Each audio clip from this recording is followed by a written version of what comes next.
This show is part of the Head Stuff Podcast Network.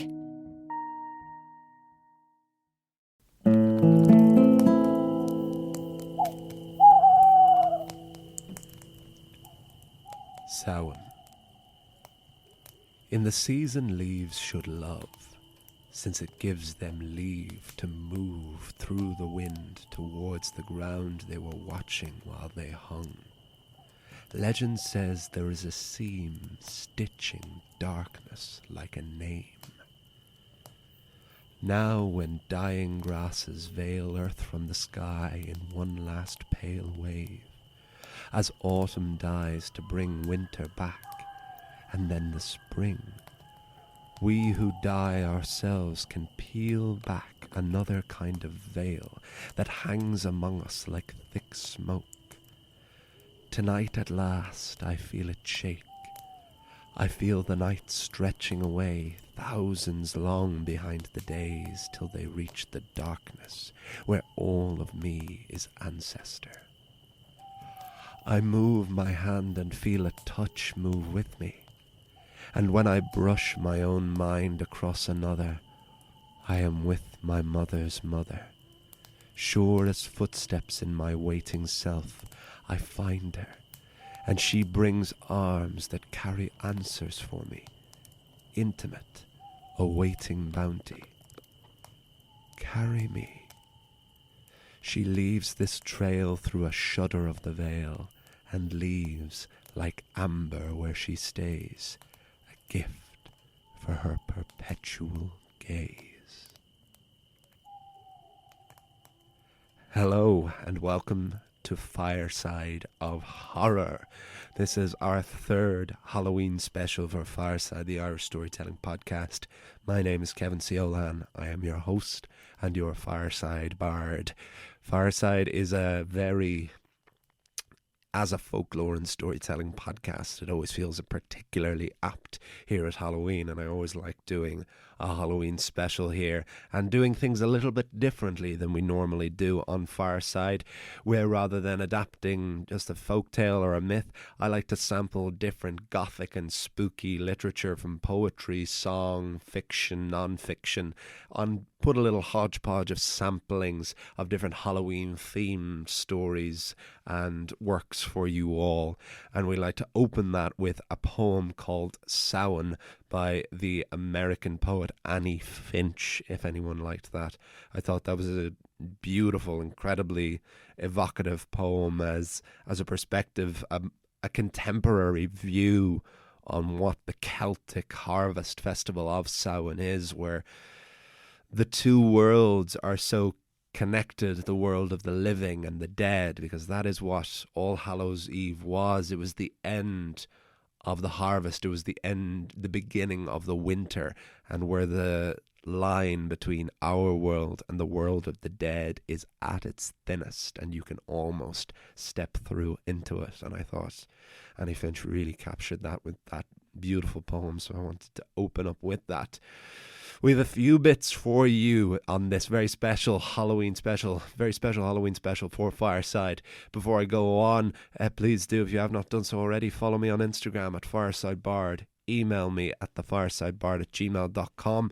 If you really want to support the podcast and are not doing so already, you can do so over at headstuffpodcast.com, where you can join Headstuff Plus, where for as little as €5 a month, although you can pay more if you want. You can gain access to bonus episodes and bonus materials, not just for Fireside, but for all of the podcasts on the Headstuff Podcast Network.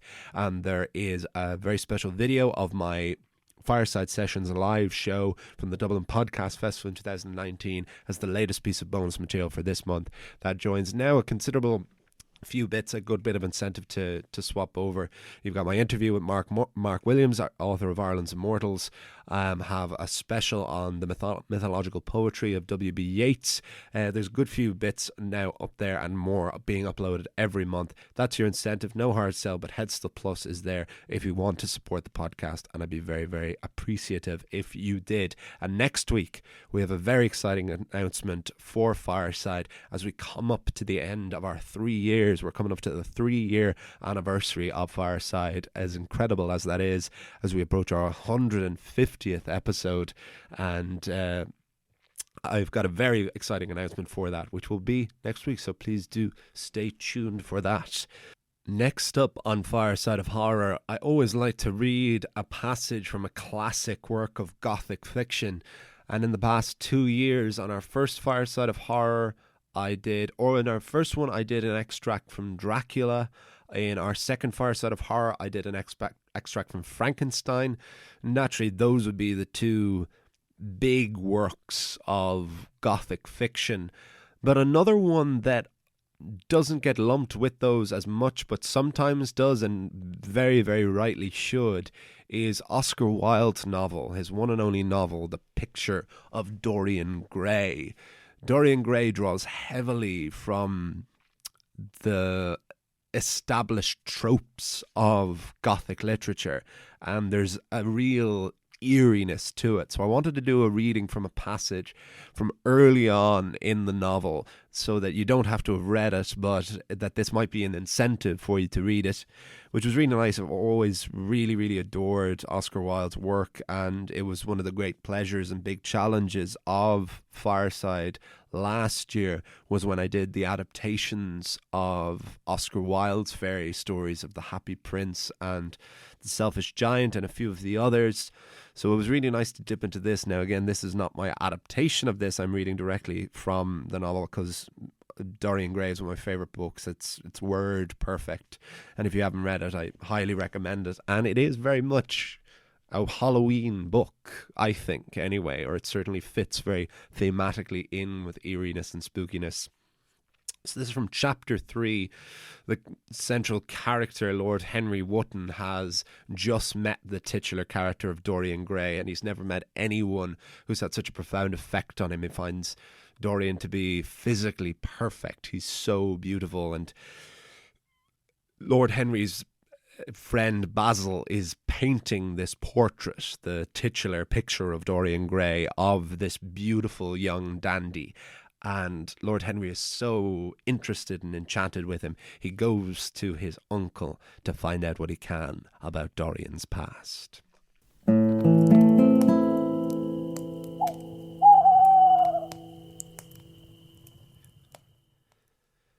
The Picture of Dorian Gray by Oscar Wilde. When Lord Henry entered the room, he found his uncle sitting in a rough shooting coat, smoking a cheroot and grumbling over the Times. "Well, Harry," said the old gentleman, "what brings you out so early?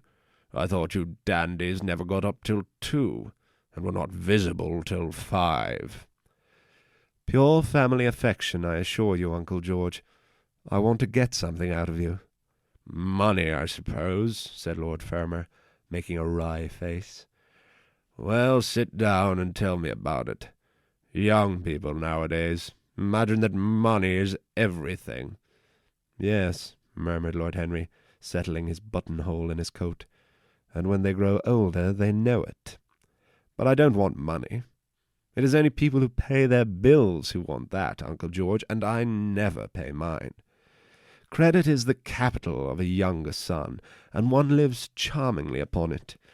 Besides, I always deal with Dartmoor's tradesmen, and consequently they never bother me. What I want is information. But not useful information, of course. Useless information." "Well, I can tell you anything that is in an English blue book, Harry, although those fellas nowadays write a lot of nonsense. When I was in the Diplomatic, things were much better, but I hear they let them in now by examination. What can you expect? Examinations, sir, are pure humbug from beginning to end.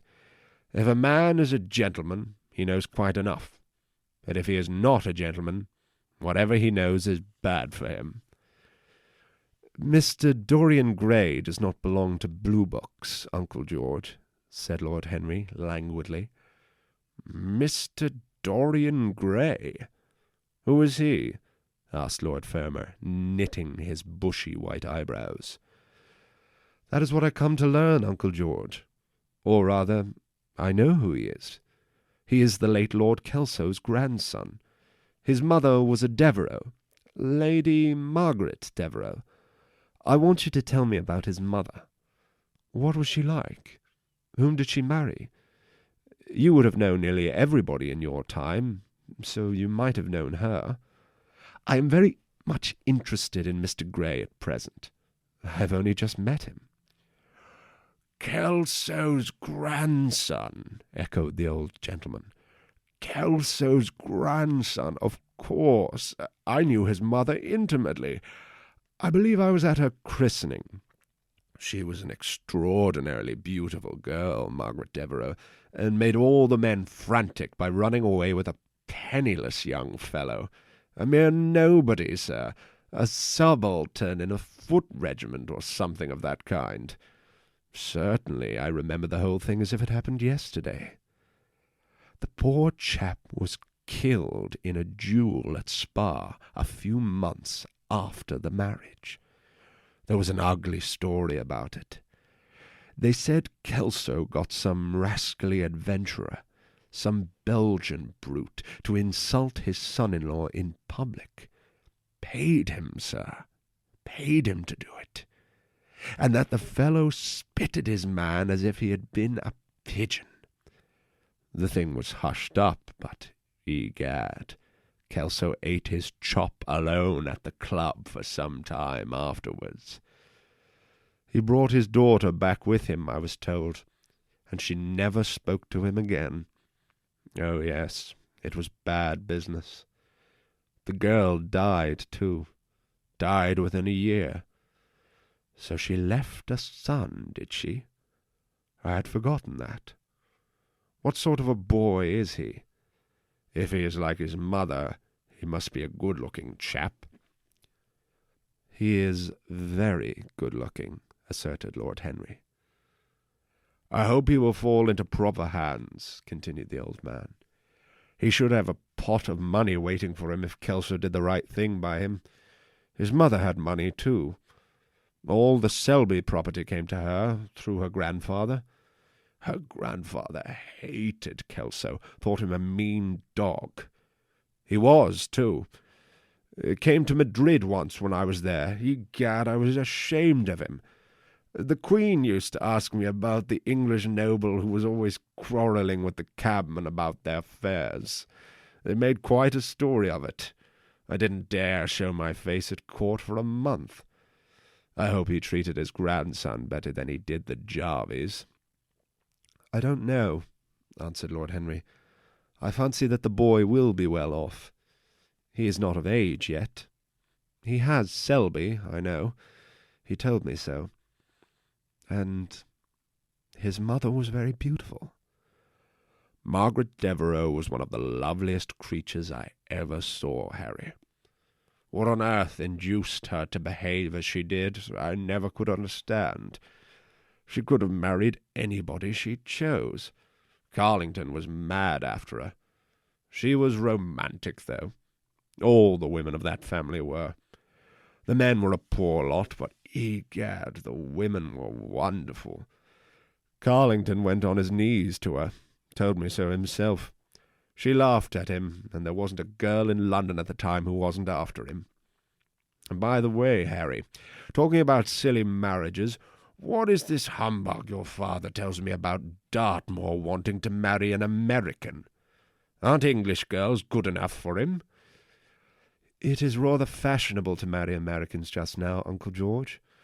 "I'll back English women against the world, Harry," said Lord Fermor, striking the table with his fist. "The betting is on the Americans." "They don't last, I am told," muttered his uncle.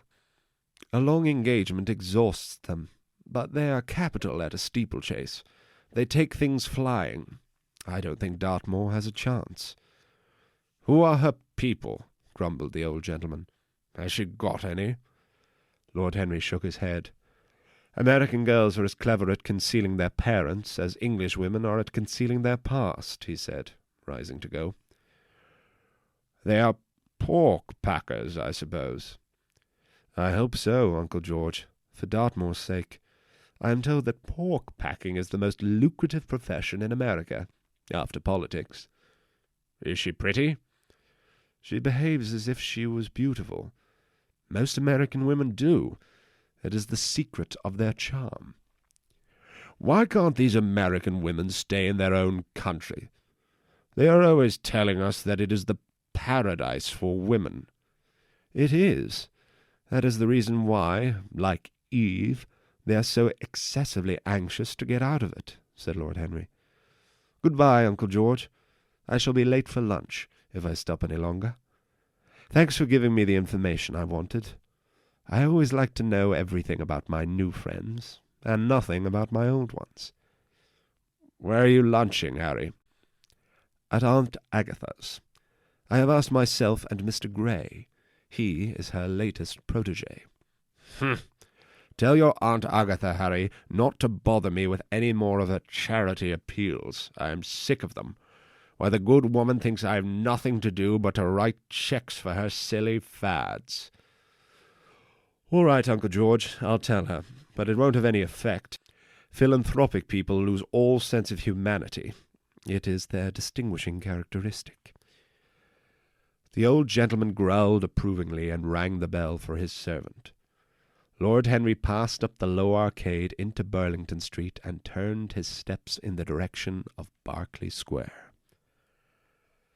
So that was the story of Dorian Gray's parentage. Crudely as it had been told, it had yet stirred him by the suggestion of a strange, almost modern romance. A beautiful woman risking everything for a mad passion.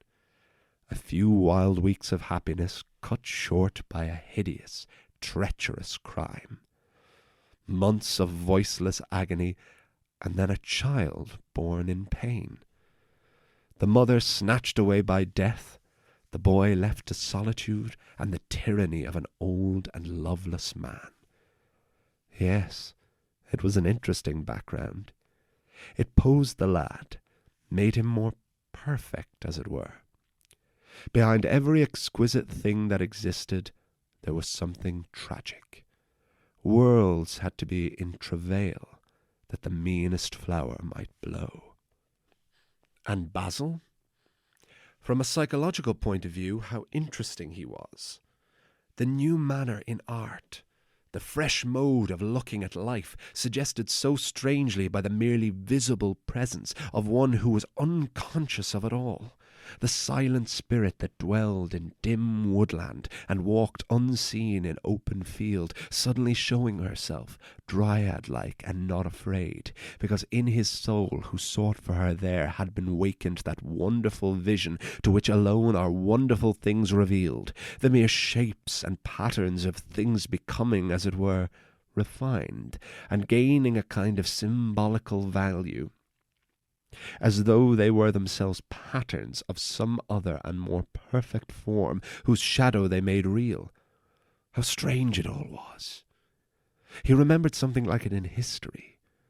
Was it not Plato, that artist in thought, who had first analyzed it? Was it not Buonarroti who had carved it in the coloured marbles of a sonnet sequence? But in our own century it was strange. Yes, he would try to be to Dorian Gray what, without knowing it, the lad was to the painter who had fashioned the wonderful portrait. He would seek to dominate him, had already indeed half done so. He would make that wonderful spirit his own. There was something fascinating in this son of love and death.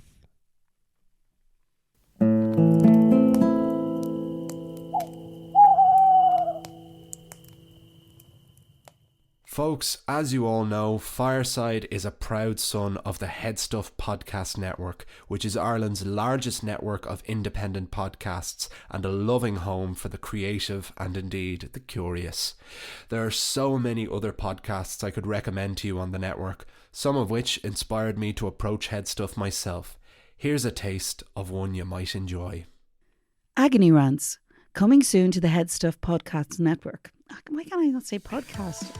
Hello, I'm Gerard Farrelly, And I'm Niamh Kavanagh. and we have been friends for a very long time. And that is what we are offering you on our new podcast, Agony Rants. If you need a support group and want to tell us a secret, Or if you need someone to champion you or just cheer you up or maybe even some advice. on how to burn down a house or blow up your life or get revenge. So send your secrets, stories and problems to agonyrants@gmail.com. Agony Rants, coming soon to the Head Stuff Podcast Network. Subscribe now wherever you get your podcasts. It sounds a little suggestive, I'm not going to lie. Yeah, it was a little bit. It's very Cadbury's Caramel Bunny. And that was a section from The Picture of Dorian Gray by Oscar Wilde. I hope you enjoyed it. Yes, Dorian Gray is considered... There's two things at play. There's the modernism that Wilde has become and the aestheticism that was his subgenre of the arts that he was exploring, but he was so influenced by the popular gothic romances of the time that were almost dated by the time Wilde was writing towards the end of the 19th century. So you can see his both almost satire of, as was his acerbic wit was his strongest skill, but also his celebration of these gothic romances by giving Dorian Gray this incredibly tragic backstory with the murdered father, the father murdered by the father-in-law, and the daughter then dying soon after, and him being raised by a loveless grandfather that would lead him to grow into this life of vanity that he becomes consumed by. You can also see so much of this is written in dialogue form, because dialogue is where Wilde was the strongest, as he was a playwright, most celebrated as a playwright, and this was his one novel, which was because this was what sank Wilde. It was how Wilde wrote about men and wrote about beauty, particular male beauty in this, that was considered one of the things that contributed to his downfall, because ultimately it was his relationship with Lord Alfred Douglas, or Bosie as he was known as to Oscar, who was a lover of his. It was his father, the Marquess of Queensberry, who would take Oscar Wilde to court, where he was convicted of the crime of gross indecency and sentenced to 2 years of hard labour in Reading jail. The very, very tragic end to a man who celebrated the pleasures and the beauty of life so much. And a lot of that is rife within Dorian Gray, that there's a huge amount of lust for life and a caution of these lusts for life as well, and a dark undercurrent and this gothic nature running through it. It is an incredible book. If you haven't read it, I highly recommend that you do. There is a phenomenal audiobook read by Stephen Fry as an incredible celebrator of Wilde's work himself, having played Oscar Wilde in the film adaptation and having talked about Oscar Wilde for his entire life. There's no one better to have you read Dorian Gray or any of the works by Wilde than Stephen Fry, but I hope you enjoyed my sampling of it there. It's wonderful language to have in your mouth, particularly when you've got all these idioms.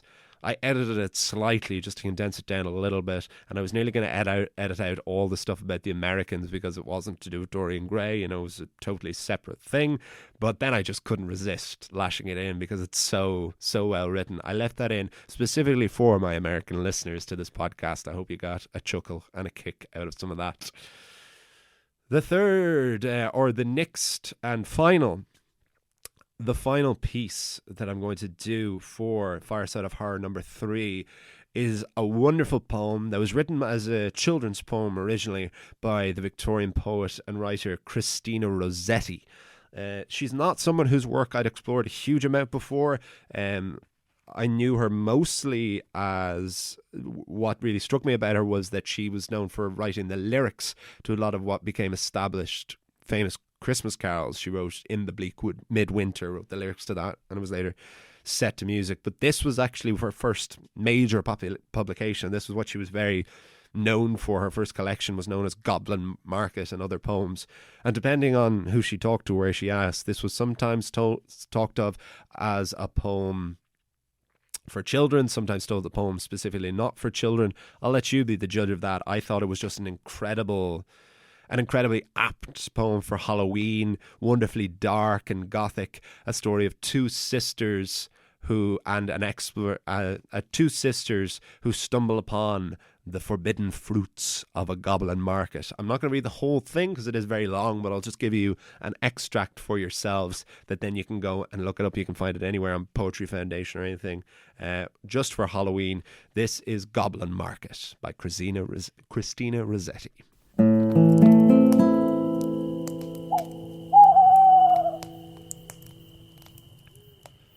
Goblin Market. Morning and evening, maids heard the goblins cry, "Come buy our orchard fruits, come buy, come buy.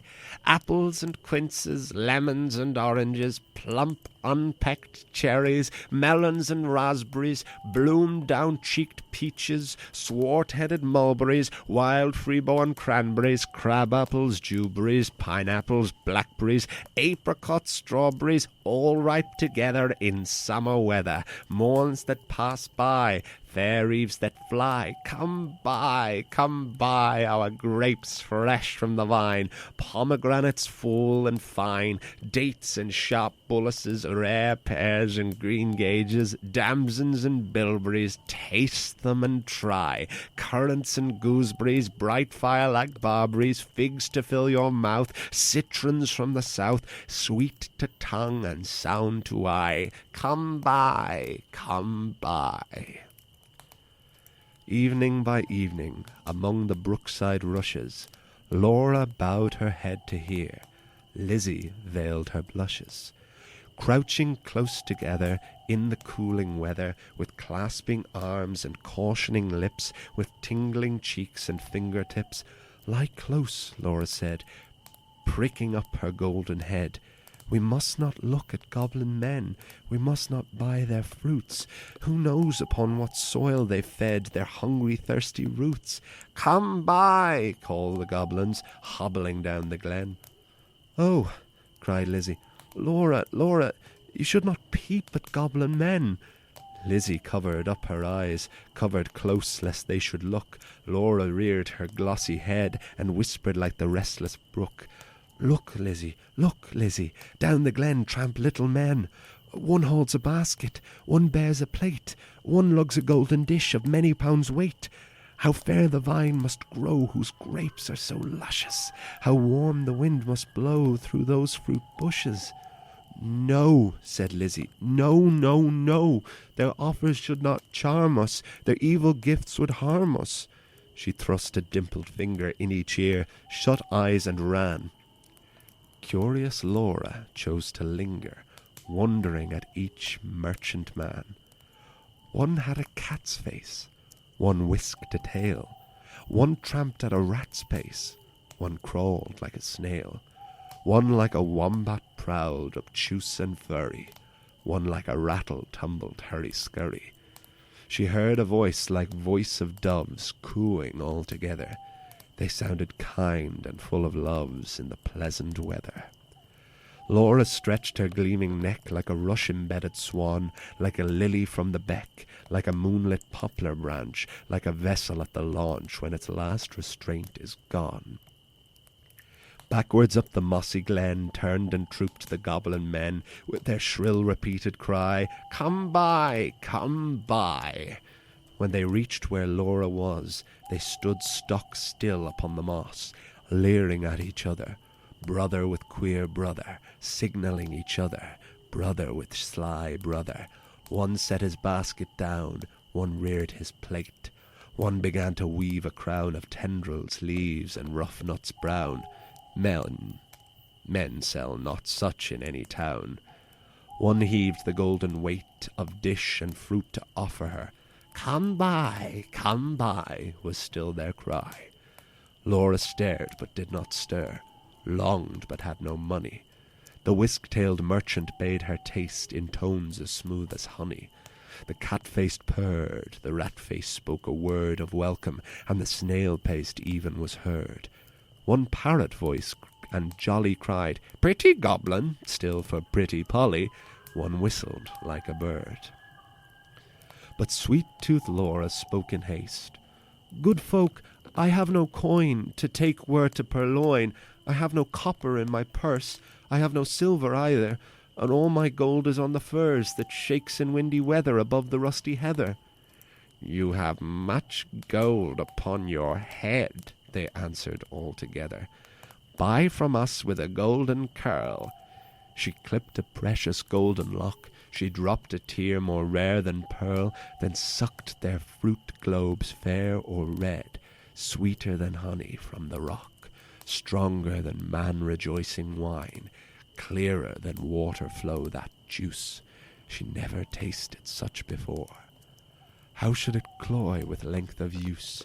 She sucked and sucked and sucked the more, fruits which that unknown orchard bore. She sucked until her lips were sore, then flung the emptied rinds away, but gathered up one kernel stone, and knew not what it was, night or day, as she turned home alone. Lizzie met her at the gate, full of wise upbraidings. "Dear, you should not stay so late. Twilight is not good for maidens, should not loiter in the glen, in the haunts of goblin men. Do you not remember Jeanie, how she met them in the moonlight, took their gifts both choice and many, ate their fruits and wore their flowers, plucked from bowers where summer ripens at all hours? But ever in the moonlight she pined and pined away, sought them by night and day, found them no more, but dwindled, the grew grey, and fell with the first snow, while to this day no grass will grow where she lays low. I planted daisies there a year ago that never blow. You should not loiter so." "Nay, hush," said Laura, "nay, hush, my sister. I ate and ate my fill, yet my mouth waters still. Tomorrow night I will buy more," and kissed her. "Have done with sorrow.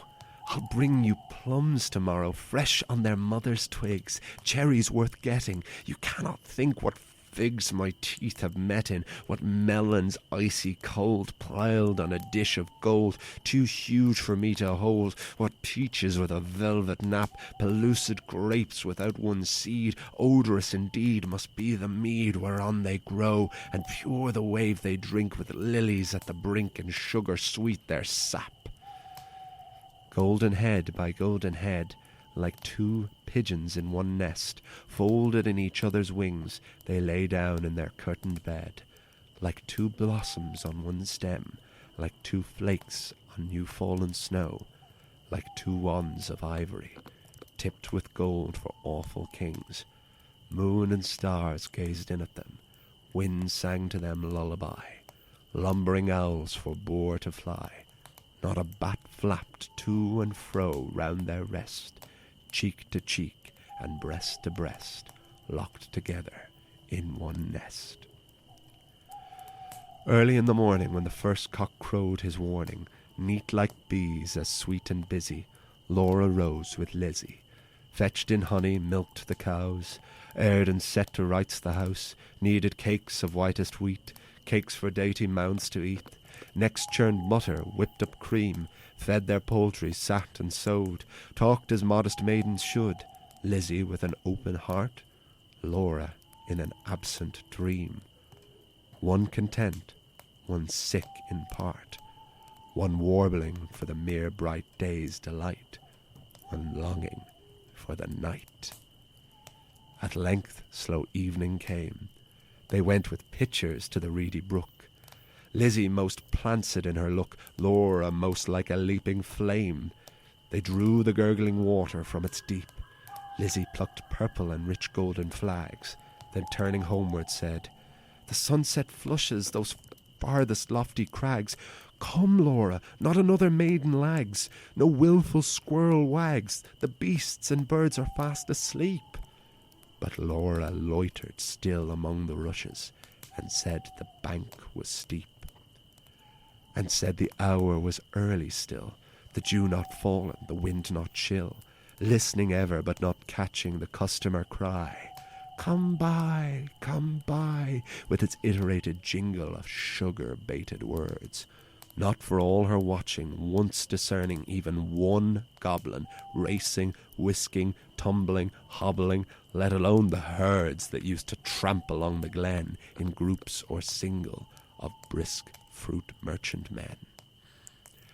Till Lizzie urged, "O Laura, come, I hear the fruit call, but I dare not look. You should not loiter longer at this brook. Come with me home. The stars rise, the moon bends her hour, each glowworm winks her spark. Let us get home before the night grows dark, for clouds may gather through this summer weather. Put out the lights and drench us through. Then if we lost our way, what should we do?" Laura turned cold as stone to find her sister heard that cry alone. That goblin cry. "Come buy our fruits, come buy."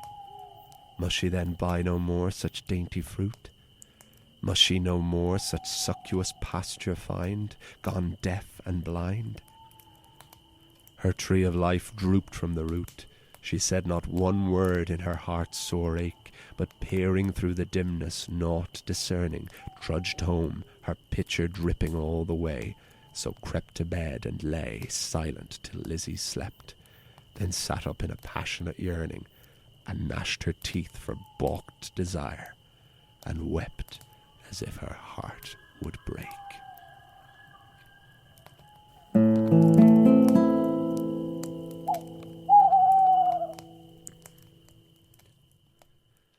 And that is an extract from Goblin Market by Christina Rossetti. That's about half of the poem. There's still a good bit left to go of it. Highly recommend you check it out if you have not done so already. It's quite a recent discovery of mine. As I said, I hadn't read a huge amount of Christina Rossetti's work. But what an adventure, what a tale.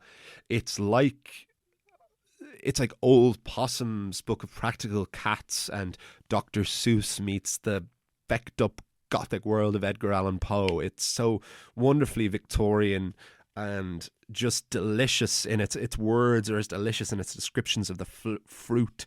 It's very interesting doing it beside Wilde's story because they have a lot of similarities, the kind of work that Wilde wrote and Rossetti wrote, which is understandable considering they were both contemporaries and writing about Victorian culture. But with Rossetti, and apparently the interpretations of this piece have been very, very disparate and very different. It's naturally considered an exploration of sisterly love and of this relationship between these two sisters and of the feminism of the time and the role of women, of the idea of this independence and this almost modern interpretation or contemporary at the time interpretation of Adam and Eve, Laura being lured off to the market by literally these forbidden fruits that she can't pay for with money but pays for with her hair and with a teardrop. And this was around the time where capitalism, was really starting to get off. Like Victorian markets were becoming a huge thing that would only grow and grow and grow. But just this description of this fevered frenzy, and it's also considered this big exploration of feminine sexuality, which naturally at the time was incredibly oppressed and put down. Sexuality in general, but especially women, they wouldn't get there for another while in terms of being able to openly talk about this stuff. And Christina Rossetti is doing it in this poem that was marketed towards children. Incredible, incredible piece, and I hope you enjoyed it. A very Halloweeny, very spooky, eerie, gothic poem. And I hope you enjoyed The Fireside of Horror, number 3. 3 very good, very different pieces that I really was happy with finding. That was Samhain by Annie Finch was our first piece. Then we had a section from The Picture of Dorian Gray before finishing off with Goblin Market by Christina Rossetti. I hope you enjoyed them all. Let me know what your thoughts were. Send me a message. Follow me over on Instagram at Fireside Bard. Email me at thefiresidebard@gmail.com. And support over at Headstuff Plus if you haven't done so already. Access to bonus material for a little €5 a month. The link is in the description below. I'll see you all next week where we'll have a return to the story of Geraint. We have the story of Geraint and Enid as we have our last couple of stories, our last 3 episodes on Welsh mythology as we head up to episode 150. I'll see you all. You'll hear me all next time. Remember, wherever you are and wherever you go, you can always join me by the fireside. This show is part of the Head Stuff Podcast Network, a hub for the creative and the curious. Shows are produced in association with Head Stuff and the Podcast Studios Dublin. Find out more or become a member at headstuffpodcasts.com.